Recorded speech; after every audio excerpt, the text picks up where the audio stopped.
నాగర్ కర్నూలు జిల్లా ఊరుకొండపేట అభయాంజనేయ స్వామి ఆలయ సమీపంలో గ్యాంగ్ రేప్ ఘటనపై పోలీసుల దర్యాప్తు కొనసాగుతుంది. మహిళపై దారుణానికి పాల్పడిన 7 నిందితులు పోలీసుల కస్టడీలో ఉన్నట్లు తెలుస్తుంది. నిందితులపై పోలీసులు కేసు నమోదు చేసి విచారిస్తున్నట్లు సమాచారం. అటు ఆలయ విశిష్టతను దెబ్బతీసేలా ఆకతాయిలు వికృత చేష్టలకు పాల్పడడంపై విమర్శలు వెలువెత్తుతున్నాయి. ఆలయ పరిసర ప్రాంతాల్లో గట్టి బందోబస్తు ఏర్పాటు చేయాలని భక్తులు డిమాండ్ చేస్తున్నారు. దేవస్థానానికి కూతవేటు దూరంలోనే మద్యం, మత్తు పదార్థాలు అమ్మే వారిపై కఠిన చర్యలు తీసుకోవాలని కోరుతున్నారు. వెంటనే కఠిన చర్యలు తీసుకుని ఆలయ విశిష్టతను కాపాడాలంటున్నారు భక్తులు.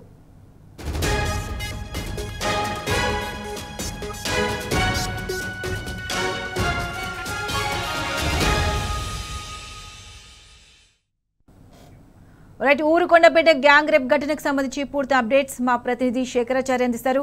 చారి, చెప్పండి, ఊరుకొండపేట ఘటనపై మీ దగ్గర ఉన్న అప్డేట్స్ ఏంటి? ప్రత్యూష, ఊరుకొండపేట అభయాంజనేయ స్వామి దేవాలయంలో దారుణం చోటు చేసుకుంది.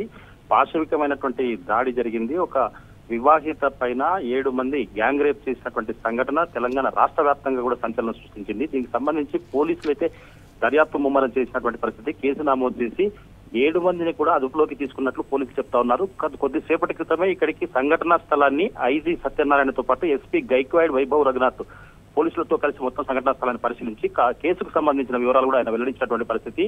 ఇది దారుణమైనటువంటి సంఘటన, దురదృష్టకరం అని చెప్పేసి ఆయన చెబుతూనే ఇక్కడ జరిగినటువంటి సంఘటన ఎవరైతే ఇక్కడ ఆలయానికి నిద్ర చేయడానికి వస్తారో, ఆ నిద్ర చేయడానికి భక్తి పారవశ్యంతో వస్తారో దాంట్లో కొంతమంది అనుమానితులుగా ఎవరైతే గుర్తిస్తారో, అంటే భార్యాభర్త కాకుండా ఫ్రెండ్స్ కావచ్చు, లేకపోతే ఇతర వ్యక్తులతో కలిసి కావచ్చు, వచ్చినటువంటి వ్యక్తులను వీళ్ళు ఐడెంటిఫై చేస్తారు. ఈ గ్యాంగ్ ఐడెంటిఫై చేసి వాళ్ళని టార్గెట్ చేస్తూ వాళ్ళ దగ్గర ఉన్నటువంటి బంగారం కావచ్చు, డబ్బులు కావచ్చు, అవి లాక్కెళ్తారు.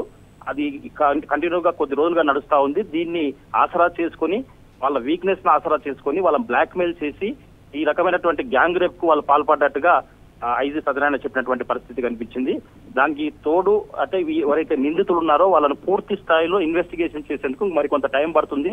దీని పూర్తి వివరాలు కూడా ఎస్పీ గైక్వాడ్ వైభవ్ వెల్లడిస్తాడని చెప్పినటువంటి పరిస్థితి. దీనిపైన ప్రత్యేకంగా హైకోర్టును రిక్వెస్ట్ చేసి ఫాస్ట్ ట్రాక్ కోర్టు కూడా ఏర్పాటు చేసే విధంగా చూస్తాం, నిందితులను కఠినమైన శిక్షలు పడే విధంగా చూస్తామని చెప్పేసి కూడా ఆయన చెప్పినటువంటి పరిస్థితి.